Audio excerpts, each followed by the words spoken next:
Not every Victorian woman feared ghosts. Not every Victorian woman feared scandal. Many of them did, of course, because ghosts were dramatic and scandal could at least break the monotony. But beneath those more theatrical dangers, there was another fear, quieter, slower, and much harder to confess in polite company. The fear of becoming, in the eyes of one's family, one's century, a woman left standing after the music had stopped. Because Victorian England had an orderly imagination where women were concerned. A girl was to become a daughter in training, then a wife in satin, then a mother in serviceable dignity, and after that whatever providence, inheritance, and the state of her husband's lungs allowed. There were rooms for each of these lives, dresses for each, duties, scripts, blessings, even approved kinds of sorrow. But to remain single past the age when people had expected you to have crossed that little bridge into useful matrimony was to become something the century did not know how to file neatly. Not wicked enough to be interesting, not tragic enough to merit a novel, not improper in any visible way, merely uncertain, suspended, a respectable question mark dressed in sober wool. And so tonight you are not going to a ballroom. You are not being pursued through a storm by a man with wet hair and unresolved grief. You are not watching a kingdom fall, a battle rage, or a queen lose her head. Tonight, you are stepping into something smaller and much more tiring. Tonight, you are becoming a single woman in Victorian England. Do not worry, you are only visiting. Your own room remains real. Your own century, for all its noise and indecency, has at least loosened a few of the old restraints. No aunt can actually interrogate you over marmalade unless you already know such a person and have inexplicably given her a key. No one can truly count the years since your supposed first season and sigh, as if you had personally inconvenienced the structure of civilization. You are safe here. We are only borrowing another world for the length of a long, slow breath. Now let the dawn in. It is 1863. The room is pale with early light, but it is not a bright room. Not yet. It is a room that receives daylight with modesty. Lace curtains soften the window. Floral wallpaper, slightly faded, climbs the walls in repeated little blooms that seem less decorative than dutiful. A washstand waits beside the bed with a basin, a pitcher, a cake of soap gone thin around the edges, and a folded cloth that has already given up any ambition of softness. A wrapper hangs over a chair. A shawl lies folded across the bed foot. On the mantelpiece, a little clock ticks with the moral confidence peculiar to household clocks. Nearby stand two framed silhouettes, perhaps parents, perhaps grandparents, all dark profile, and no explanation. There are books too, far more books than some people would approve. A gardening manual, a devotional, a volume of poetry hidden under something more respectable. A novel with a ribbon marking a dangerous page. The room smells of lavender sachets, old paper, cool ashes, starch, and the peculiar hush of a life regularly tidied into acceptability. At the foot of the bed lies a cat in a curve of private judgment. He has slept deeply because no one has ever suggested to him that he ought to have secured a suitable match by now. The blanket still holds warmth at the center, and there is a moment when you think, naturally and honestly, that you might stay exactly where you are. There is no husband turning in the sheets beside you, no child already calling through the wall, no infant's wet and furious insistence from a nursery down the hall, no voice asking whether the fire has been lit or the breakfast tray prepared. There is silence, real silence, one of the few luxuries this life contains in suspicious abundance. And yet silence is not innocence in this century. Silence can accuse as sharply as sound. A single woman alone too long in bed suggests languor. Languor suggests idleness. Idleness suggests a mind left unguarded. A mind left unguarded in a woman is one of the century's recurring anxieties, right beside loose morals, French novels, and damp feet. So you rise. The first touch of the floor through your slipper reminds you that old houses hold cold with a devotion no sermon could inspire. The cat opens one eye, watches you struggle briefly with a missing slipper, and decides the situation is beneath comment. You draw on your wrapper, that halfway garment between sleep and society, tied not too loosely, not too tightly, and faded to a practical shade that suggests modesty rather than mood. The wrapper exists to solve a very Victorian problem: how to appear not entirely disordered before the day has given you time to become presentable. At the washstand, the water is cold enough to make the face feel immediately historical. You wash anyway, splash, cloth, soap, a sharp little gasp that you are careful not to dramatize because nobody is there to appreciate either the suffering or the performance. The mirror above the basin shows you your first face of the day, hair pressed flat on one side, loose on the other, mouth unarranged, eyes still carrying the shadows of private dreams. This is perhaps the truest face you own, and certainly the least employable one. There is something almost tender about these first minutes. Here, in the privacy of the bedroom, before the house, before relatives, before the parish, before the world begins asking useful questions in useless tones, you still belong to yourself.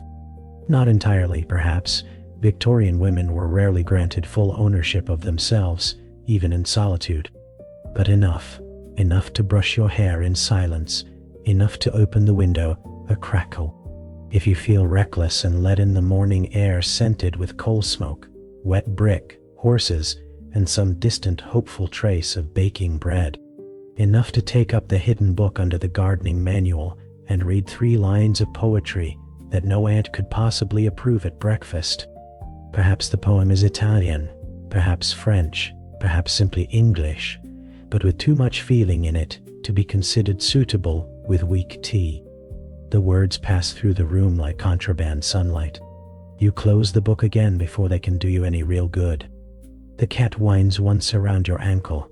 This is not affection so much as an official notice that he expects something further from the morning and suspects breakfast may be involved. And now comes dressing. No one should ever be permitted to speak sentimentally of Victorian women getting dressed unless they have first attempted it unaided on a cold morning in a room with only one chair, inadequate light, and a corset that believes in hierarchy. Paintings lie, illustrations flatter. Dressing oneself in the period is not a soft flutter of ribbons and modesty. It is mechanics before tea. The wardrobe opens onto an orderly army of practical sorrow. Dresses in grays, browns, modest blues, dull greens, the occasional dark plum, all arranged according to season, usefulness, and the degree to which they can survive parlors, pews, tea tables, and weather, without suggesting any dangerous amount of vitality. Bright colors exist certainly, but they belong to girls. Actresses, brides, French women, widows with nerve, or women who are safely rich enough to wear them. A respectable, unmarried woman of moderate means often dresses in tones that invite the eye to move on. First the chemise, then petticoats, 1 or 2 or 3, depending on season and on the emotional philosophy of the house in which you live. Cotton, linen, a soft rustling around the legs like the beginning of a weather system. The female body in this century is rarely permitted to arrive anywhere without translation. Fabric must intervene first, layering flesh into propriety, warmth into shape, modesty into volume. Then the corset. The corset is less a garment than a daily constitutional crisis. You turn it in your hands. It looks innocent in exactly the way all tyrannies do before they are fastened. The busk must close, the laces must pull, the stays must align, and if there is no maid to help, which there often is not for women in your station, then the whole thing becomes a private argument between your back muscles and a system of string clearly designed by someone with a theological commitment to female inconvenience. You wrap, hook, turn, pull, brace yourself against the bedpost, pull again. The laces slide badly because they have learned from experience that you will eventually surrender. For a brief moment you consider whether it might be possible to remain forever in your wrapper, reading poetry and drinking tea until the house collapses around you. But no, you pull once more. The waist narrows into social legibility, and the corset settles against your ribs like a stern idea. Breathing becomes more ceremonial now. Posture lifts. The body, inconveniently alive only a moment ago, has been shaped into one the century can permit itself to look at. More layers follow. Skirt, bodice, hooks, eyes, buttons, sleeves, collar, stockings with garters that either slide or bite, boots that require strategy under the new structural regime, a brooch, perhaps a modest collar, hair pinned and smoothed, a bonnet not yet tied but waiting. Each fastening is its own small victory. Each success disappears into the illusion that a woman simply presented herself this way by nature. The cat watches from the chair with the kind of still contempt that suggests he has understood all along that human respectability is a costly and foolish business. At last you stand ready, more or less, before the mirror. The face is decent, the figure is correct, the colors offend no one. You have given the day everything it requires before the day has done a single thing to deserve you. Now breakfast. If you live alone, breakfast is a quiet room, a small fire, if the season justifies it, a tray or a table too large, and a meal that seems composed less for delight than endurance. Tea, weak enough to preserve the household economy and perhaps the nerves. Toast, porridge, marmalade, if the world feels unexpectedly generous. Perhaps an egg on better days. The cat assumes his place nearby with the confidence of one who believes breakfast to be a communal institution, whose exclusions are morally indefensible. There is a special silence to a Victorian breakfast eaten alone. Not the silence of peace exactly, but the silence of a room built to contain more life than it is presently receiving. One chair occupied, several not, the clink of spoon against cup, the tick of the clock, the slight crackle of toast as it yields under marmalade. Outside the window, the village begins itself, milk carts, delivery boys, hooves, chimney smoke, people with destinations. Inside, the room waits politely for conversation that never really comes. And then the newspaper arrives with its careful violence. The newspaper is one of the great accomplices of the Victorian breakfast because it brings the world into the room, while also insisting that the world has somehow managed to proceed more successfully for others. Society engagements, weddings, births, shipping news, parliament, scandals, just respectable enough for print, and beneath it all the clear message that life continues to sort people into approved forms at a rate that should mildly alarm anyone not yet sorted. The society page is its own small opera of injury. Miss So-and-so wed to Captain So-and-so in a gown of cream silk. Lady somebody giving birth to a healthy heir. Another cousin's daughter engaged. Another family expanded. Another woman moved from daughter to wife with all the velvet congratulations and pew-side approval the world can produce when a narrative resolves itself correctly. You read because not reading would mean leaving the injury unnamed. Better to look directly, better to notice the little absurdities, the flattering euphemisms, the brides described as blooming even when everyone knows they have the expression of women being gently smuggled into the wrong life. Better to find the comedy in it where possible. The cat licks marmalade from the corner of your knife and remains, in every meaningful sense, the freest creature in the room.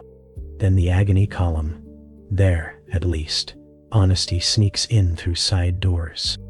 Anonymous correspondence asking what should be done about false promises, awkward proposals, spinsterly relatives, men who delay, girls who hope too hard, women who have grown tired of hoping at all. The column often offers terrible advice, but its existence is a comfort. Other people are also misplaced. Other people are also asking questions the official culture cannot answer without first scolding them. And if there is post, the morning grows sharper still. Letters from married friends are a special genre of Victorian literature, full of sunny surfaces and coded distress. Dear Edith, little Reginald is thriving, meaning the child has survived another week and everyone is too exhausted to form richer conclusions. Gregory has taken a new interest in drainage, meaning Gregory has once again trapped the entire dining room under a lecture nobody requested. We spent such a peaceful Sunday by the fire, meaning nobody fought, nothing broke, and she considers that a form of celebration. You become a connoisseur of these hidden languages.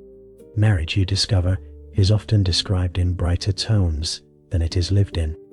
Beneath the babies, the recipes, the house improvements, the reports of clerical visits and drafts and mutton, and the poor quality of hired help, there are sometimes astonishingly true sentences.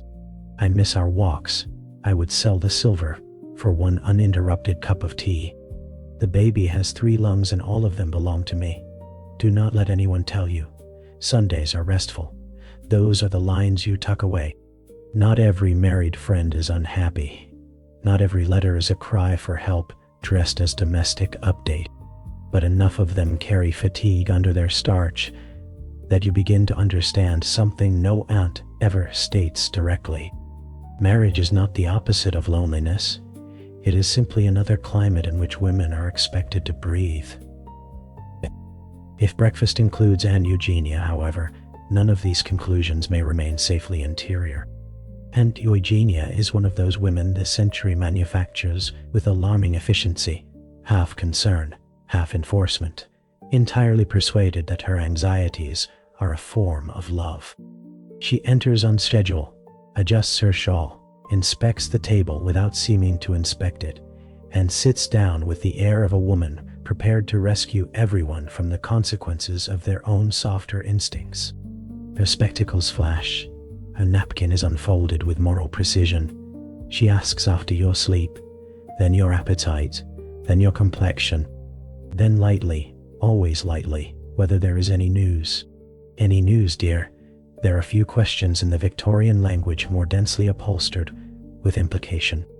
It means, have you at last received an offer? Have you stood near the right man at the right dance? Have you remembered to be encouraging but not eager, modest but not invisible, accomplished but not troublingly intelligent, warm but not available to the wrong sort, pious but not dull, decorative but not expensive? Have you at last solved the puzzle in which the entire burden of your social future has been placed upon your comportment at tea? You answer with weather, roses, parish matters, Harriet's letter, perhaps the cat if he is doing something especially shameless with the butter. Aunt Eugenia allows all this to settle like useless dust. She is not asking about roses. She is asking whether the century has corrected you yet. Breakfast becomes a strategic exercise. She mentions another cousin who has made an admirable match. She remarks that cleverness is all very well, but one must not let it become obvious. She says that Miss Pennethorne is so independent, poor thing, thereby compressing admiration, warning, and social prophecy into 6 words and a sigh. She asks whether you have considered that too much reading can alter a girl's expectations. She means a woman's. She means your expectations.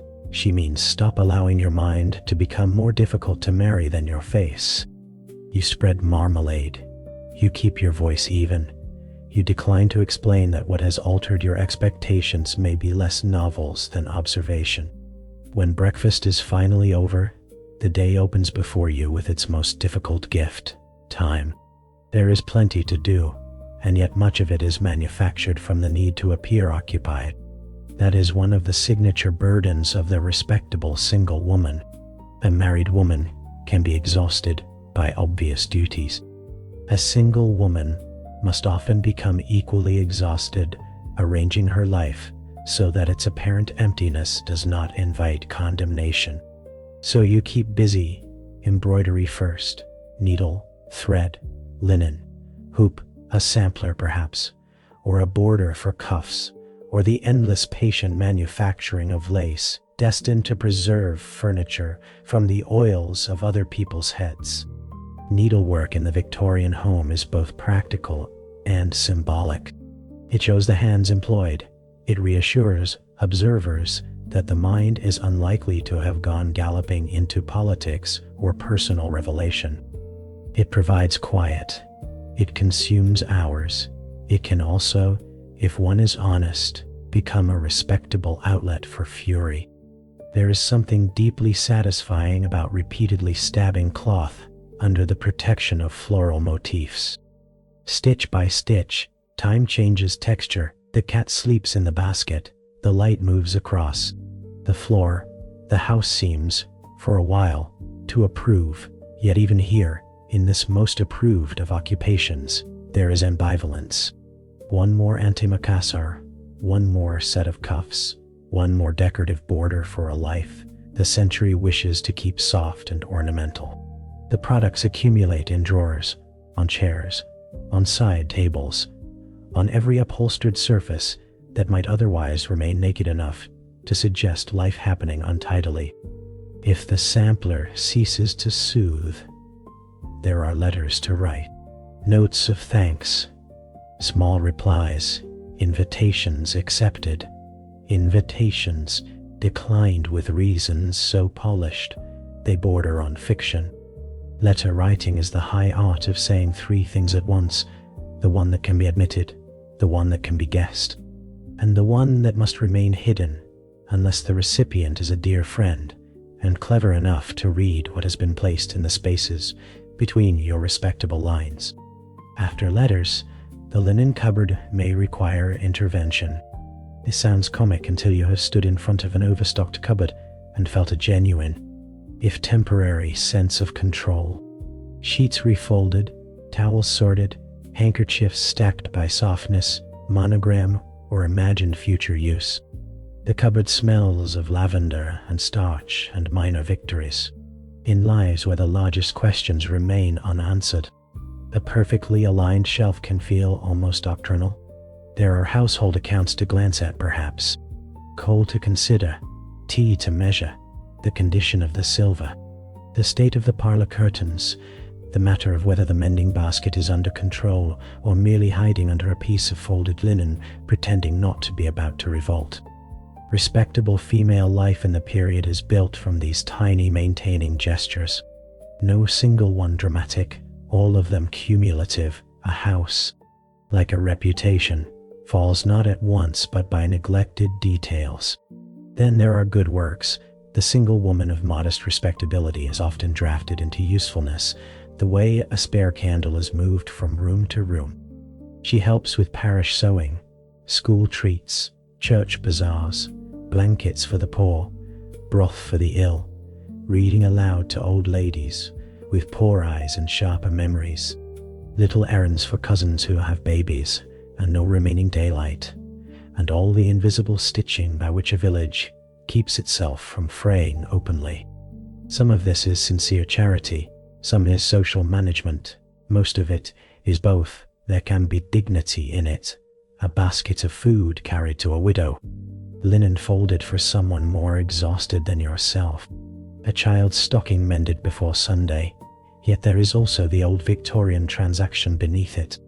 If she cannot be wife or mother, then let her at least be useful, visibly, continually, beyond dispute. A woman with no husband may still be permitted a place if she converts herself into service. The hours lengthen, noon arrives, the house grows warmer or stuffier, depending on season. Lunch, if it exists, is usually less a meal than an interval.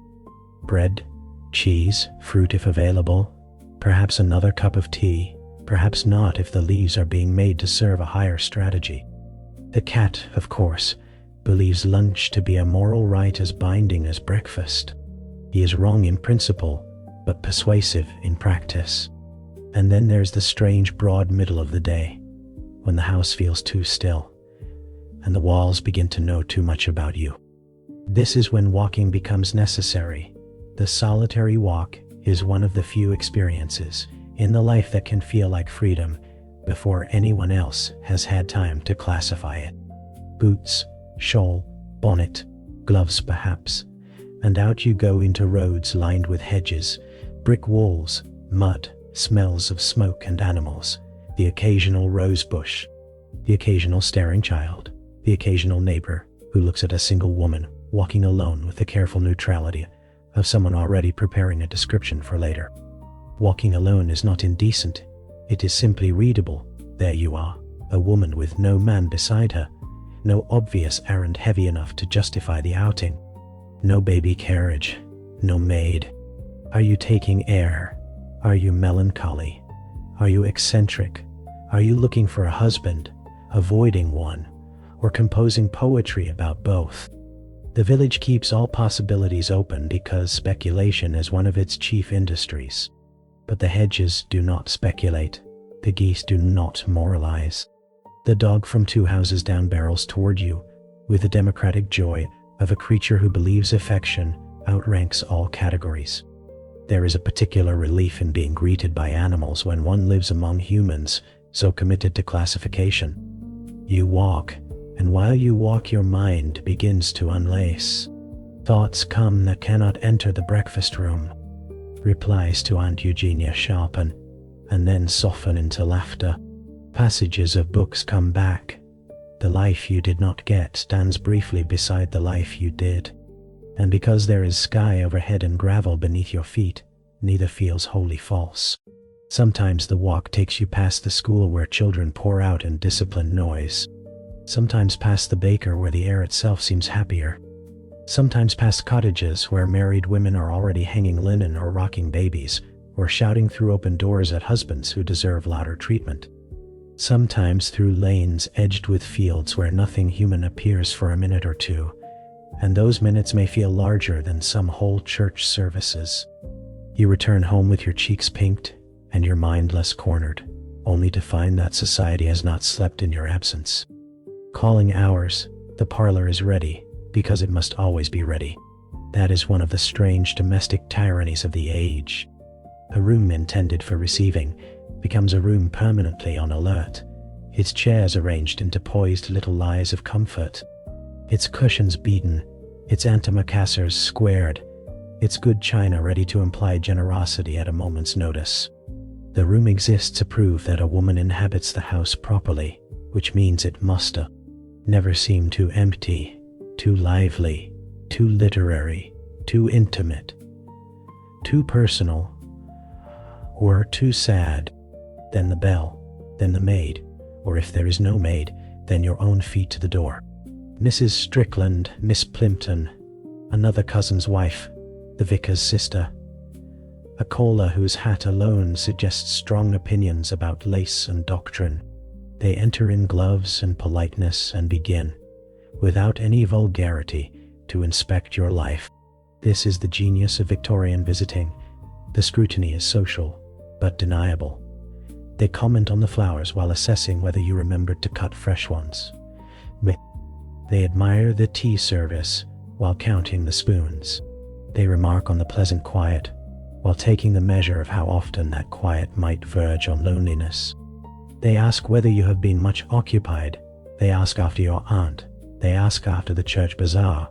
They ask after that family on the next road whose daughter has suddenly taken up the harp, which everyone agrees can only end in either marriage or headaches. You pour tea carefully. The cup must not rattle. The hand must not tremble. There is almost nothing in the period more revealing than a woman's ability to pour tea while being softly audited.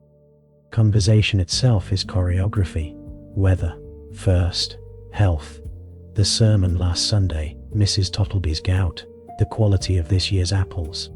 Then, a little deeper, but never far, has your cousin written from Bath. Will you be attending the dance next month? Did you hear about Miss Pennythorne's unfortunate enthusiasms for geology? The room is full of smiles, and under the smiles moves the real exchange. Is she still calm, still respectable, still properly feminine, still not too obviously thinking?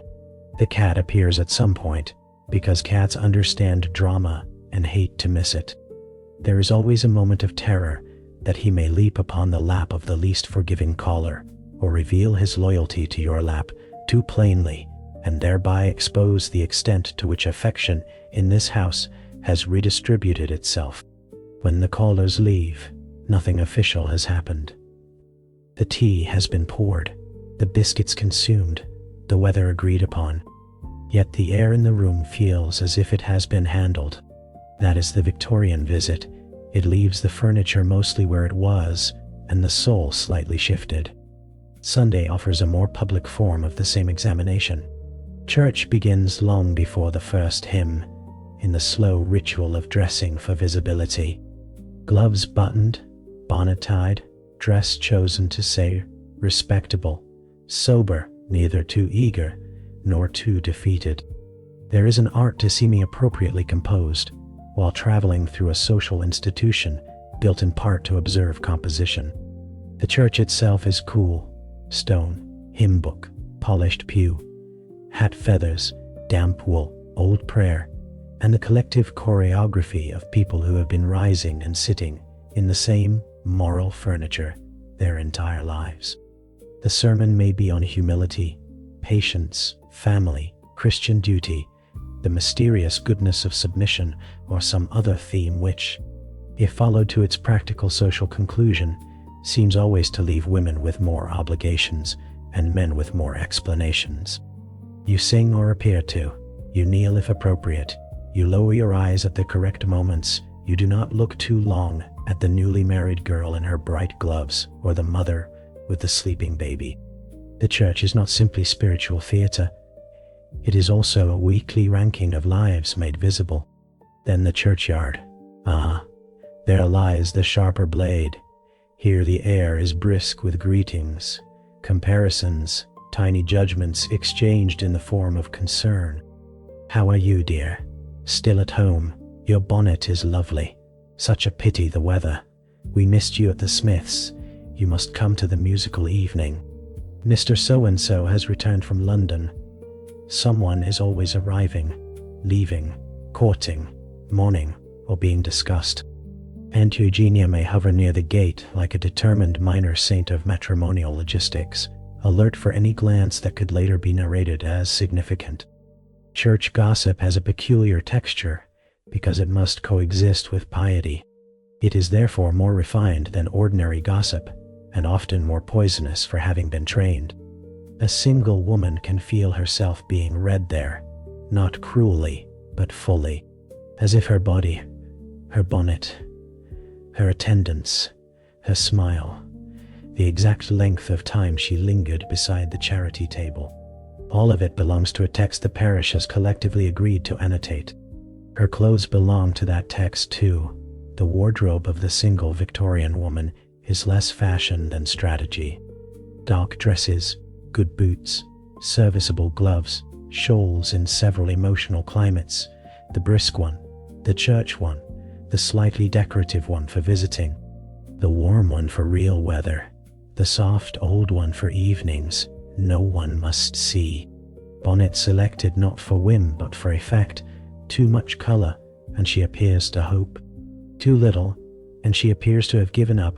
Respectability often consists in wearing exactly enough life to avoid being thought dead. Yet clothes are not only camouflage, they are also consolation.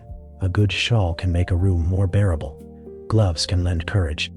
A dress that fits properly can give a woman back a small share of bodily confidence. No sermon has any right to touch. Women have always found private uses for the things the world gave them publicly. Then there is the marriage market. It begins early, of course, with seasons and dances and mothers with lists in their heads. But what interests us tonight is not the first bright edge of hope, only its afterlife. The years after one's first proper season, the years in which the same assembly room receives you no longer as promise but as residue. The music is still there, the punch remains weak, cakes remain more dependable than most men. Younger girls enter in white, flushed with that dangerous belief that one may still choose and be chosen under the same roof. You perhaps stand with another woman who has learned to make good use of gloves, wit, and the refreshment table. No one says you are late. No one would be so coarse. But lateness enters through tone. Older women become kind. Younger women become confiding. Men become selective in a way they mistake for rationality. A dance card that once filled now acquires strange spaces in it. The curate asks. The host's son asks. A cousin asks because his mother sent him. The wrong man with the wrong enthusiasm for railway management asks 3 times because the room has, quite unfairly, begun encouraging him. The dance itself is not the wound. The room is. The room has started to look at you as someone whose story ought by now to have gone elsewhere. There are women who survive this with bitterness, women who survive it with spiritual resignation, women who survive it by becoming useful, funny, pious, strange, or all 4. There are also women who come home from such evenings and eat cake in their room with the cat, while thinking very impolite thoughts about social evolution. You may still hope. Hope is vulgar in its persistence. It survives punch, pity, and weak violinists. It survives even when one knows perfectly well that marriage is not the same thing as rescue. Harriet's letter saw to that, but hope changes shape. It no longer arrives in white silk and anticipatory music. Sometimes it becomes the hope of peace instead, of privacy, of enough money not to depend on cousins, of one person in the world who sees you without turning you into a category. And this is where the day begins to tilt toward evening, and the real subject of the life emerges. Needlework again, but not the morning kind. Evening needlework belongs to another emotional register altogether. Under lamplight, the basket seems gentler, thread glows. The room narrows kindly around the circle of work. There is no need now to seem occupied for anyone. The stitches are yours. The time is yours, in the smallest, rarest sense. One can sew in the evening without pretending it is all one wants from life. The cat returns to the chair, or if generosity has ripened in him, to your lap. The purring begins, that deep machinery of peace no Victorian moralist ever managed to improve upon. You work, the needle enters and leaves the cloth. It is hard to explain the comfort of repetitive motion to anyone who has never lived in a world where public speech is rationed. Sometimes the hand says what the mouth cannot. Patience, anger, endurance, the thread moves through them all. Then the book. At last, the dangerous book may come out without camouflage. Poetry, a novel, essays, history, a travel account from places you will almost certainly never see, which is perhaps why travel writing and unmarried women are such a natural pairing. One can wander by page where the body cannot be sent. One can think in private with a freedom that would look startlingly like disobedience if performed aloud over the breakfast tray. This is the truest hidden chamber of the whole life. The century calls her single, as if that were a summary. It is not. It is only a social category placed over a far richer thing. She is also observant, private, funny, tired, dutiful, stubborn, intellectually alive, hungry in ways the culture cannot comfortably name, and increasingly conscious that solitude, once forced upon a woman long enough, may become not merely sorrow but territory. She may write in a diary. She may not. She may copy out favorite lines into a commonplace book. She may memorize poems no one in the family would admire. She may read about art, theology, law, natural philosophy, or Greece, while the aunt downstairs assumes she is quietly perfecting a hem. She may know with humiliating clarity that she has been denied certain rooms of public life. She may also know that the rooms of interior life opened wide in compensation, and though compensation is not justice, it can still contain beauty. The lamp burns lower. The house sounds different at night. A board in the hall, a door below, a servant carrying the last tray, someone banking the fire, a distant cough from a neighboring room, if the house is not truly solitary. Outside, The streets softened, wheels fewer, voices gone. The whole world diminished to a darkness held in place by curtains and habit. There are nights when loneliness presses more cleanly than on others. Nights when the empty chair is not merely furniture. Nights when the letters from married friends feel like telegrams from another planet. Nights when one wonders whether a life may be dignified and still somehow missed its proper doorway. Victorian single women were not made of lace and mildness alone. They had tempers, appetites, griefs, vanities, regrets, senses of humor, and entirely rational resentment at being told to treasure conditions they had not chosen. The miracle is not that some became eccentric. The miracle is that so many remained kind, and there are nights when solitude feels entirely different. Spacious, honest, you can hear your own thought all the way through. No one interrupts. No one demands reassurance. No one mistakes your silence for agreement, because no one else is in the room. There is relief in that. Great relief. Enough that some women, had they been forced at last into certain marriages, might have missed their solitude more fiercely than society ever imagined possible. This is why the life cannot be reduced to pity. Pity sees only absence. Real life contained also texture. Tea taken without haste. Walks taken alone. Books read in secret and then in confidence. Needlework made into prayer or satire by the hand that held it. Cats, shawls, lamps, small private victories over a century too eager to file women under marriage or waste. Now the night closes around the room. The dress is unfastened, hooks released, bodice loosened, petticoats eased away. The corset opened at last with the unmistakable relief of a woman recovering ownership of her own lungs. There is no more honest sound in the Victorian domestic world than that first unguarded exhale after the corset loosens. It is the body speaking in a language society never fully managed to suppress. The wrapper returns, hair brushed loose, pins collected from improbable corners. The washstand used again, not ceremonially this time, but quietly, almost tenderly. A face in the mirror, tired now, but less uncertain. The morning's face belonged to anticipation. This one belongs to survival. The bed is turned back. The cat claims a portion of it, as if property law were a personal hobby. The room that greeted you in pale dawn now receives you in shadow and lamplight, and a hush so old it feels almost protective. The very same objects remain, and yet they seem kinder for having been crossed again. Shawl, chair, books, clock, curtains, slippers, washstand. The little daily republic of things that have witnessed your life more faithfully than most people have. And if the world outside this room continues to insist on naming the single Victorian woman by what she lacks, the room keeps another ledger entirely, one written not in public outcomes, but in repeated days. For this is the truth that a single day cannot entirely hold.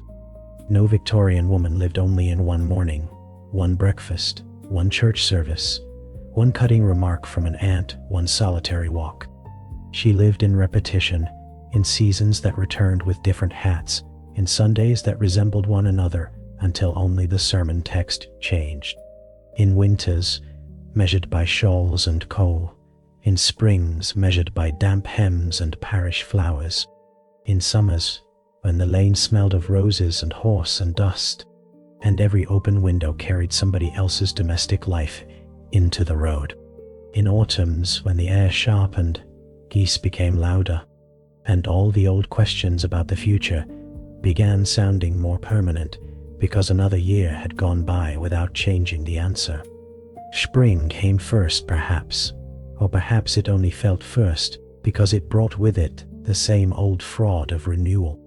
Suddenly the hedges greened, light entered rooms earlier, the house smelled less of closed curtains and banked fires and more of wet soil and laundering. Windows, which all winter had behaved like defensive surfaces, had to be examined for streaks. Curtains were shaken, shawls changed weight, boots were inspected for another season of mud. If you were a single woman in a respectable house, spring cleaning was not merely a domestic operation. It was moral theater. Drawers were emptied, closets re-evaluated, boxes opened that had not been opened since last spring and contained precisely what everyone already knew they contained. Ribbons too faded to use, letters too dangerous to burn, gloves too old to wear and too decent to discard, a program from a dance no one had yet forgotten how to mention awkwardly. The house seemed to wake in stages, carpets rolled back, windows opened, dust discovered in places so obscure that only women in grief ever find them. Sheets aired, mattresses turned, silver counted, linen inspected for foxing, thinning, staining, all the slow, honest betrayals of time. A single woman might spend an entire afternoon reorganizing a drawer of collars and cuffs in the name of spring and never once be accused of wasting her life. Because domestic order had a special power to turn female time into invisible virtue. This was one of the odd mercies of the age. A man idle at home looked unproductive. A woman sorting old ribbon into categories of usefulness looked moral. She was preserving. She was mending. She was keeping house. She was, in other words, converting the long, uncertain stretch of her unmarried days into forms the century could bless without examining too closely. Spring also meant clothing transitions, and clothing in a Victorian woman's life was never merely protection against weather. Dresses had to be taken out, brushed, aired, checked for seams that had surrendered in storage. Gloves counted, bonnets compared against the current state of one's finances and one's face. Old trims removed, newer trims added, if economy permitted and Aunt Eugenia could be persuaded not to call them forward. A single woman's wardrobe changed gradually, almost imperceptibly, because too much novelty suggested recklessness, and too little could make even the kindest neighbors say, with dangerous softness, that you seem to be giving up. Then summer in the countryside or provincial town did not necessarily mean leisure. It meant open windows, buzzing flies, more frequent callers, charity fetes, parish picnics, church teas, and a whole increase in the volume of life that had to be received with grace. Summer also did terrible things to hats. Straw softened, ribbon faded. Flowers on bonnets went from cheerful to exhausted in 1 week of determined sun. Gloves became a philosophical problem. Dust rose from roads and settled on hems and boots and window ledges as if the season itself disapproved of cleanliness. And yet summer offered its own compensations. Longer walks, roses heavy on walls, evening light lingering in rooms where, at last, a woman might sit with a book by the window rather than by the lamp. Sometimes music carried across the street, from houses where daughters practiced badly, for visitors or sons played with more feeling than skill. Sometimes the air itself seemed to say that not every hour must be useful. This, of course, made the useful women more anxious. A long warm afternoon was one of the most dangerous things in the world if one did not know how to fill it respectably. So summer gave rise to more visits, more parish tasks, more outdoor obligations. A single woman might be asked to help organize flowers for the church, to supervise children at a village fete, to pour tea beneath a striped awning while pretending not to notice who was standing too close to whom, who had begun courting, who had quarreled, whose mother looked grim, whose dress was too bright, whose ring had vanished from her glove finger. Summer made the village legible in a way winter never quite managed. Everyone was out, everything showed, and with everything showing came the old social arithmetic. A single woman of a certain age at a summer garden gathering becomes a particularly vivid object of quiet interpretation. If she laughs too freely, she has grown careless. If she stands too still, she is becoming odd. If she shows kindness to children, someone will say she would have made an excellent mother. If she avoids children, someone will call her cold. If she speaks intelligently to a gentleman, she is trying. If she avoids him, she has grown proud. There were days when even the roses seemed less thorny than the village logic around them. Autumn followed, and autumn suited some women better. There is something dignifying about a season that does not pretend to be cheerful in every room. Curtains grow heavier, fires matter again, shoes darken, fabrics thicken. The house becomes more intimate. One can sit indoors respectably for longer without having to invent quite so many reasons. The single woman in autumn regains certain advantages. Needlework grows more plausible. Reading by the fire feels less like avoidance and more like custom.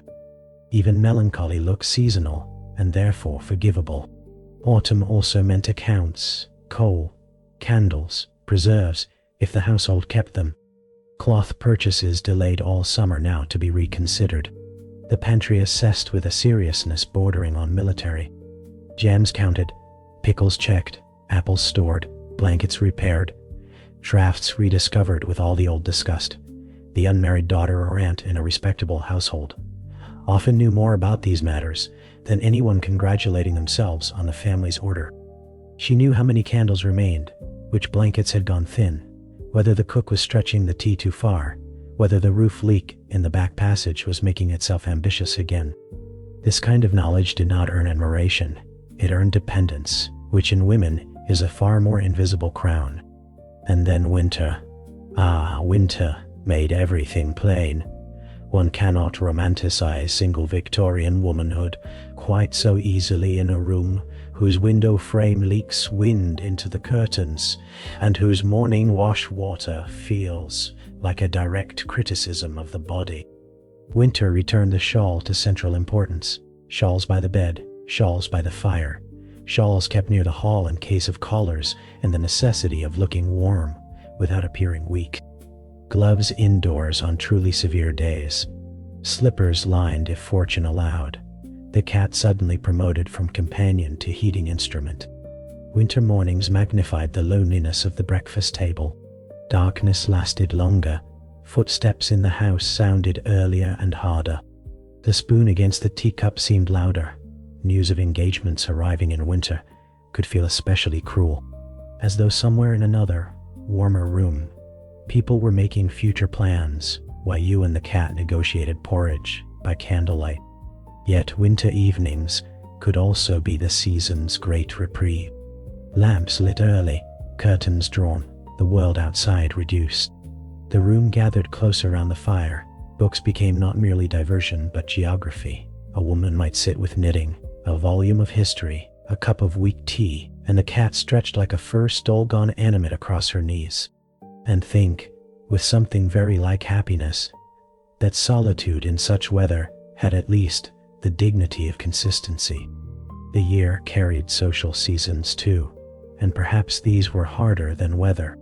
Christmas, for instance, Christmas in the Victorian household could be warm, generous, crowded with greenery, candles, puddings, parcels, hymn singing, and the kind of family feeling that makes unmarried women either central or unbearable to watch, depending on how the family distributes usefulness. A single daughter or aunt might become the engine of Christmas without ever being allowed the triumph of it. She wraps, writes, arranges, decorates, oversees children's stockings, remembers everyone's preferences, trims greenery, copies lists, helps with cakes, stirs puddings, oversees the polishing of silver, and ensures the whole domestic pageant runs forward on time. Then, once the room fills, she may find herself praised, not for mastery, but for being so good with these little things. Little things. It is hard to imagine a phrase more likely to make a woman in her 30s quietly murderous over candied peel. There were also birthdays, christenings, illnesses, funerals, harvest suppers, charity raffles, spring fetes, and every other communal event by which Victorian life reminded women where they stood in relation to one another. Single women were often the great hidden labor behind these events. They wrote cards, folded ribbons, arranged flowers, stitched table linens, visited the sick, comforted the bereaved, sat with children, read aloud to invalids, kept accounts, carried baskets. and generally transformed every public display of domestic and Christian order into something that would actually occur. The century did not always reward this, but it depended on it constantly. Dependence is a strange thing. The unmarried woman was often pitied by those whose households could not function smoothly without her. She might be spoken of as unfortunate by a married sister who handed her the baby without looking up. She might be treated as a temporary inconvenience by relatives who entrusted her with the medicine chest, the household keys, the accounts book, 3 nieces, and the difficult old aunt upstairs. She might be gently joked about by cousins who could not have managed one clean Sunday collar without her.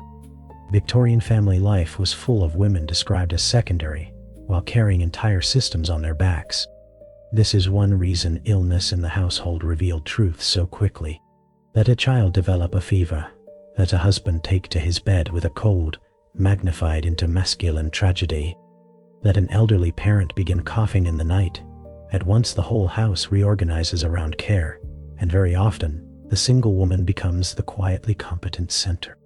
She measures powders, counts spoonfuls, changes cloths, warms bricks, reads psalms, fetches water, soothes children, writes notes to the doctor, keeps the fire up, and sits in half light while others sleep. In those hours nobody asks why she is unmarried. They ask only whether the cough seems worse. Usefulness rescues a woman temporarily from judgment, though never quite from erasure. It is impossible to understand a life without also understanding money. Not dramatic fortunes perhaps, but domestic economics, the subtle humiliations and skills of living in relation to someone else's household purse. A single Victorian woman without a large independent income often lived inside money's weather. Whether new gloves could be bought this season, whether a bonnet could be retrimmed rather than replaced, whether boots might survive another year with resoling, whether ribbons could be turned, whether books must be borrowed instead of bought, whether the servant could be kept, whether coal must be economized, whether tea could be stronger this week because Cousin Henry had sent a gift, whether the good black silk could be let down or must remain stored because there was no occasion grand enough to justify the expense of making it presentable again. Money shaped not only material life, but emotional style. Hope itself can become thriftier under financial pressure.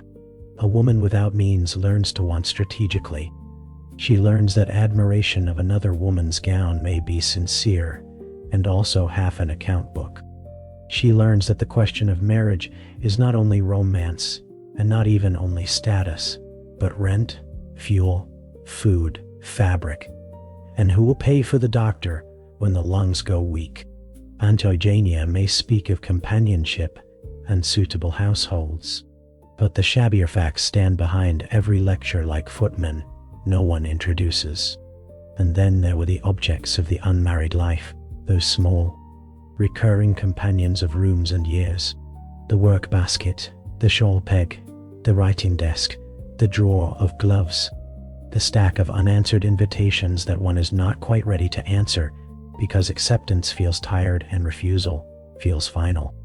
The little bottle of smelling salts no one admits to needing until the church runs too warm. The hairbrush worn smoother at the handle from decades of use. The teacup that becomes yours in the family mind, even if it never belonged to you by law. The chair near the lamp where your body fits so particularly that a cat, a book, and an evening seem to gather there before you even sit down. These are not trivial things. Women's lives, especially those denied the official milestones men and families prefer to count, are often stored in objects. A shawl worn thin at one edge where the hand always draws it closer. A Bible with flowers pressed between certain pages. A dancing slipper in a box no one knows why you still keep. A packet of letters tied with ribbon. Not all of them love letters. Some from school friends, one from a cousin now long dead, one from a woman who married badly, one from someone who nearly said the truth and did not. Domestic objects become a secondary memory when public memory refuses to write a woman down properly. It would be easy and lazy to make this entire life only sad. It was sad, at times, very sad. There were evenings when the lamp seemed too small for the room, and the room too large for the life inside it. There were mornings when another wedding announcement felt less like news and more like a tiny hammer. There were conversations after which one wanted to take every antimacassar in the parlor and fling them into the lane as a general protest against civilization. There were churchyards, summer parties, winter visits, and family dinners in which the woman who had done nothing wrong nevertheless felt herself to be the unfinished sentence at the table. But it would be equally false to deny the forms of pleasure available to her. They were not always the sanctioned pleasures. They were not always the pleasures that relatives valued. But they existed. A morning walk, alone, with no one talking, a book too intelligent for the breakfast room, the first deep warmth of tea when the house is still quiet, the sound of a cat purring on a rainy afternoon while the church bells go on without you, the choice, rare and precious, to spend one's evening in silence rather than in service to someone's appetite, a letter from a friend clever enough to be honest, the relief of seeing through a social ritual while still performing it perfectly. The inward room built slowly out of reading, observation, humor, and survival. This inward room may be the closest thing Victorian single women had to sovereignty. They developed tastes, opinions, secret hierarchies of neighbors, hymns, clergymen, books, shawls, sermons, cakes, and cousins.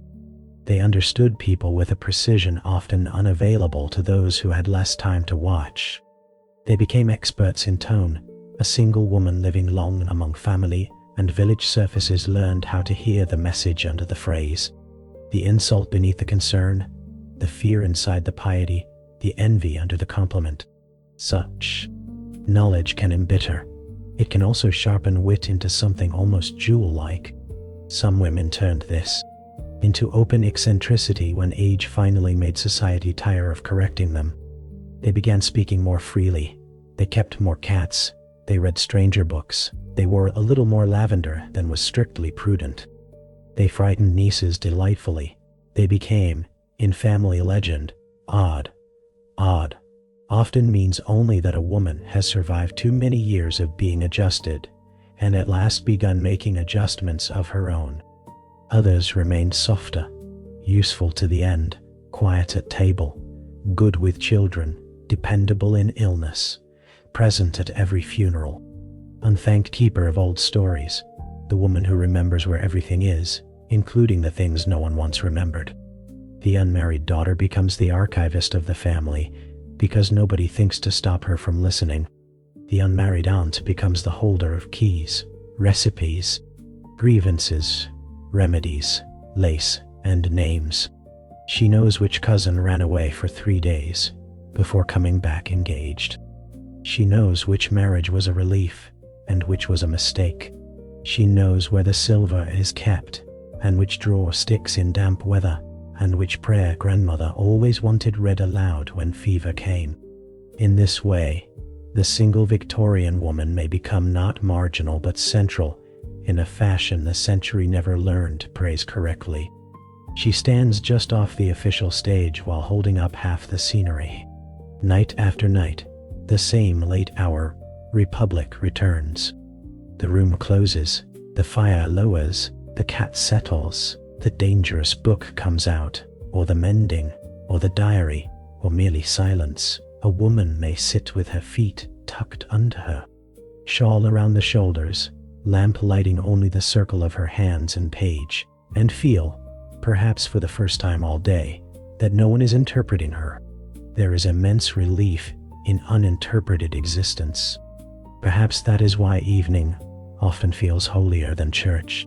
She may think of the life she did not have. She may not.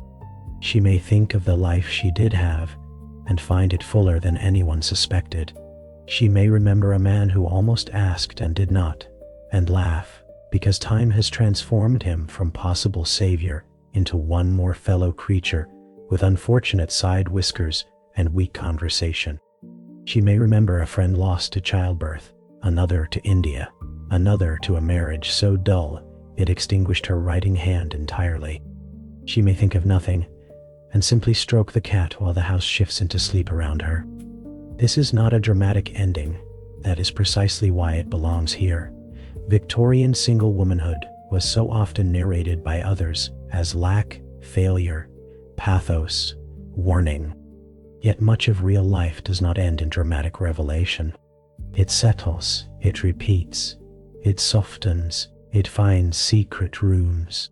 The woman in her bed at last, hair unpinned, wrapper loosened, face washed clean of daytime arrangement, corset surrendered with that one profoundly honest breath no society ever managed to regulate fully, is not only what she has been denied, she is also what she has made in the meantime, a room of her own, if not always in law, then in habit.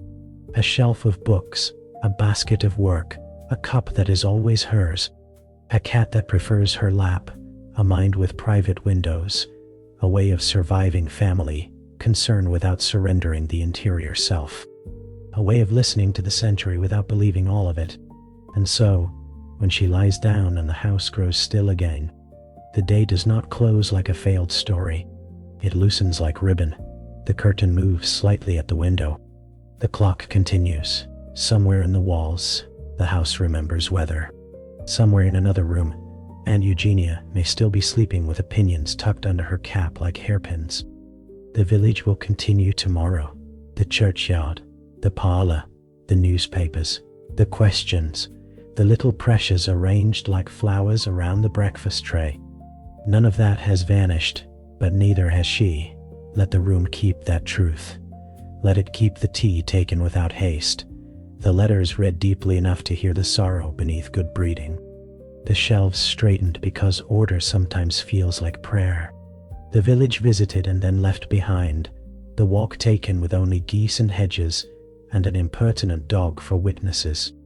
The church endured, the callers survived, the dance outlasted, the shawl chosen wisely, the needle guided patiently, the dangerous book reopened, the lamp lit each evening for a life that others called unfinished, while its inward chambers multiplied beyond their sight. That is enough for tonight. The calling cards may rest, the newspaper may remain folded until morning, the lace may stay unfinished. The aunt may keep her questions, the church may keep its glances, the village may keep its theories, the century may keep its categories. The house settles, the clock softens, the curtains hold the dark, the cat is warm at your feet, and in the long, gentle hush that comes after usefulness, after scrutiny, after all the quiet labor of being visible in the wrong way, you may let the century go. Now at last, you may sleep.